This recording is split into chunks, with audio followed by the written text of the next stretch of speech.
Rahayu, rahayu, rahayu sagung dumadi. Sobat Siromo, semoga panjenengan dimanapun berada senantiasa dirahmati Allah Subhanahu wa Ta'ala dan tetap beriman bahwa sesungguhnya tidak ada yang pantas disembah dan dipercaya selain Allah. Dan ajaran Muhammad adalah ajaran yang hak, yang sebenar-benarnya, yang pantas kita teladani. Maka tidak salah apabila kita senantiasa berkirim sholawat kepadanya dengan ucapan Shollu ala Nabi Muhammad. Saudaraku, berbicara tentang ajaran Rasulullah, kita pasti mengingat jejak langkah yang akhirnya diturunkan kepada para wali 9. Dan di antara wali ada yang tidak diakui atau tidak disukai keberadaannya. Ya, ini salah satunya Syekh Lemah Bang, atau lebih kita kenal dengan Syekh Siti Jenar. Namun sebagian orang masih mengagungkan bahwasanya ajaran Syekh Lemah Abang adalah ajaran kemakrifatan. Ya, benar, tidak salah. Namun pada masa itu ajaran Syekh Lemah Abang apabila tidak bisa kita menerima atau kurang faham, kurang kuat iman kita akan tergelincir dengan ajaran-ajaran yang sebenarnya tercampur oleh aliran tantra. Berbicara tentang kebatinan Syekh Lemah Abang berarti kita harus berbicara sebuah aliran yang berkembang sebelumnya, yaitu aliran Tantrayana yang dianut dengan pesat di zaman kerajaan Singosari di era 1222 sampai 1292 Masehi, masa kejayaan Ken Arok, salah seorang dari Raja Singosari yang berjasa dalam penyebaran Tantrayana. Namun dalam hal ini Tantrayana akhirnya dicangkok oleh Syekh Lemah Abang. Dengan demikian ajaran memperoleh pengaruh subur sekali di kalangan pribumi Indonesia, terutama di tempat kerajaan Singosari. Ciri khas dari ajaran Tantra ialah menganggap suci dan keramat 5M. Apa itu? Mudra, Matsya,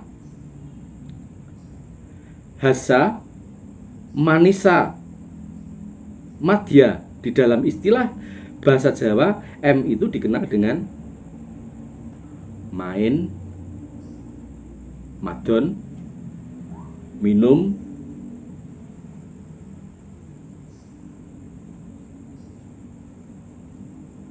mensuri,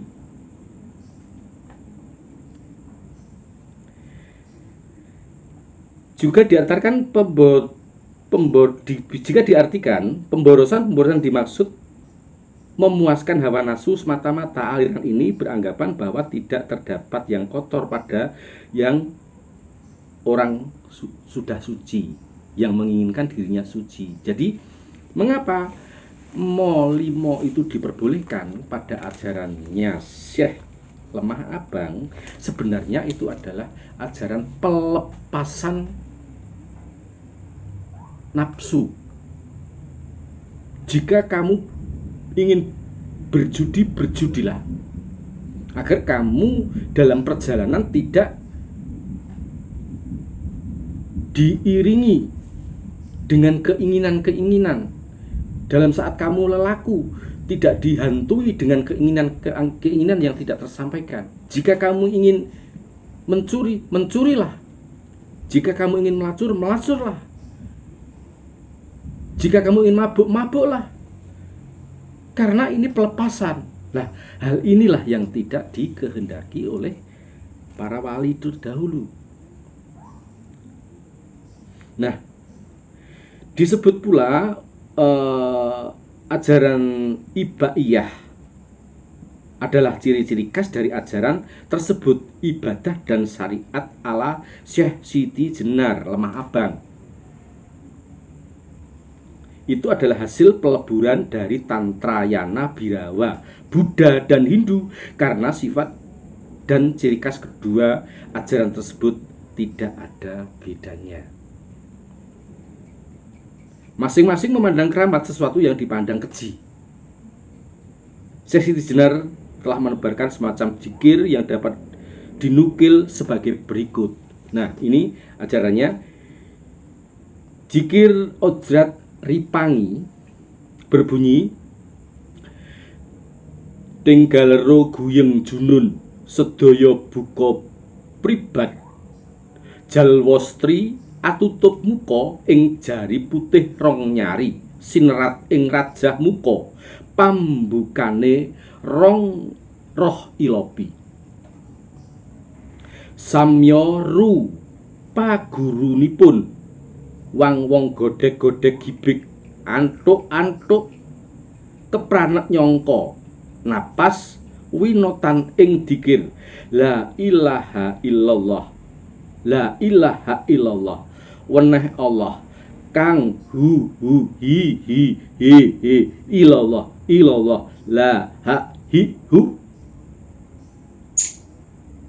Sareng panarima junun ting karingkel anggulinting saujur-ujure niba wor winor jalulan istri tan ana walang alisik sasat denira kantu deninya kalenger tan eling wus dangu antaranira kang samya pana birahi tangi saking pajunungan hangguyer kepalanya niba ting gedebuk lapake anenggak napas anggelasah asun-sun timbun matindih-tindih lir begadan ing pisang wor winor lan jalu mewah estri tan ana ukumipun wus tatane wong dul birahi singa menang soalnya susilahipun santri kang kasur ilmutna asirah jiwa raga miyang bojo reki katur sumangging karsa yen mono arepe ki santri amengarah estri sengnea tan ana wewaler sengkira kenging wewala yun wus mangkono tiba teneki angger luhur kawruhnya kang kasor sumungku angguru ngakaken puputan tan rumangsa malang sukarsaneki badan tan sewala. Nah, kalimat di atas itu adalah dikiripangi. Jika diterjemahkan dalam bahasa Indonesia, hiruk pikuk berputar mabuk, semua buka pakaian bertelanjangan, laki wanita tertutup muka dengan kain selebar 2 jari, bersuratkan rajah muka, pembuka roh idlopi. Semakin meninggi hiruk pikuknya, wang-weng kepala bergeleng ke kiri serta ke kanan, ke bawah, atas, gemetar napas, bersengalan berdengusan, nafas bercampur suara zikir, 1000 kalimah serempak keluar berdengus nafas, memperbanyak derunya zikir la ilaha illallah, weneh Allah kang hu hi he la ilahu hi hu Allah. Jika telah sampai klimak, matnunnya rebah bergelimpangan, sejatuh-jatuhnya bercampur baur, Lelaki, wanita bertumpuan bantal membantal, terlena, tiada sadarkan diri, sunyi, tenang, tiada berisik.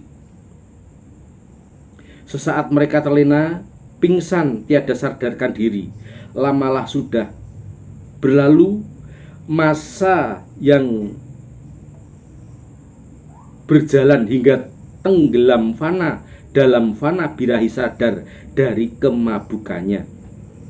Perputar kepalanya, berpusing kepalanya, jatuh berpelantingan, layaknya menanjak nafas bergelimpangan, timbun menimbun bagaikan onggokan batang pisang. Layaknya menanjak nafas bergelimpangan, timbun menimbun bagaikan onggokan batang pisang, campur baur, susun timbun laki dan wanita, tiada hukum haramnya. Demikianlah watak berlaku Bhairawa atau birahi. Siapa menang dalam berbantahan ilmu adalah santri yang kalah berbantah, berserah jiwa raga beserta istrinya kepada santri yang lainnya yang unggul dalam berbantah. Harus dipersembahkan sebulatnya terserah kehendak dan sesuka kepada sang pemenang dalam berbantah. Nah, jika hal itu tidak dihentikan oleh para waliullah terdahulu, diantaranya Kanjeng Sunan Bonang, Kanjeng Sunan Muria, Kanjeng Sunan Gunung Jati, Kanjeng Sunan Ampel, Kanjeng Sunan Kudus, Kanjeng Sunan Giri, Kanjeng Sunan Kalijogo. Lantas bagaimana? Ya, kalau orang yang sudah tebal imannya, maka itu akan menjadi semacam pelepasan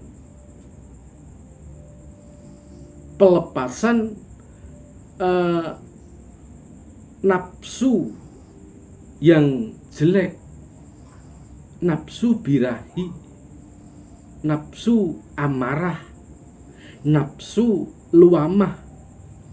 Namun bagi mereka yang imannya tipis, apalagi pada masa itu pengaruh Hindu serta Buddha sangat kuat sekali, maka dengan kegigihan hati Kanjeng Sunan Kalijogo melarang keras orang-orang Trah Jawa untuk mengikuti jejak beliau Syekh Lemah Abang atau disebut Syekh Siti Jenar. Pada dasarnya Syekh Siti Jenar adalah merupakan sosok yang baik. Dia paham. Namun karena penyimpangan-penyimpangan yang dilakukan, inilah yang membuat Syekh Siti Jenar menjadi terpinggirkan. Saudaraku, meskipun demikian, masih banyak orang pula yang mengakui bahwasanya Syekh Siti Jenar itu salah satu wali yang ahli makrifat. Ya, sebagian ulama juga mengakui kemakrifatan beliau. Namun hanya sebatas orang-orang yang tebal imannya, yang bisa mengendalikan nafsunya.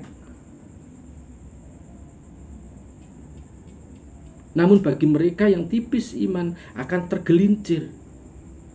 Karena apa? Antara haram dan halal ini beda tipis. Tidak bisa kita membedakan ini halal, ini haram, ini salah, ini benar. Karena salah dan benar itu hak dari Allah. Manusia hanya berhak menilai sewajarnya saja. Maka Kita bersyukur kita mempunyai wali yang menjaga keimanan kita. Saudaraku, para penghayat, pencinta penghayat, jadi ikutilah ajaran, jika yang panjenengan ikuti adalah ajaran Syekh Siti Jenar atau Syekh Lemah Abang, monggo ikuti, tapi kemakrifatannya. Jangan sampai Anda tersasar dalam perjalanan yang mana Syekh Siti Jenar telah membuat dua jalan yang harus kita pilih. Jika kita benar dalam memilih, maka kita akan menjadi orang yang benar pula. Namun apabila kita salah dalam memilih, kita akan kesasar pula dan tidak tentu arah. Satu pesanku, jika panjenengan belum paham tentang ajaran tantra yang nukilan dari Syekh Siti Jenar, jangan coba-coba ikuti. Lebih baik mengikuti ajaran yang telah diajarkan oleh guru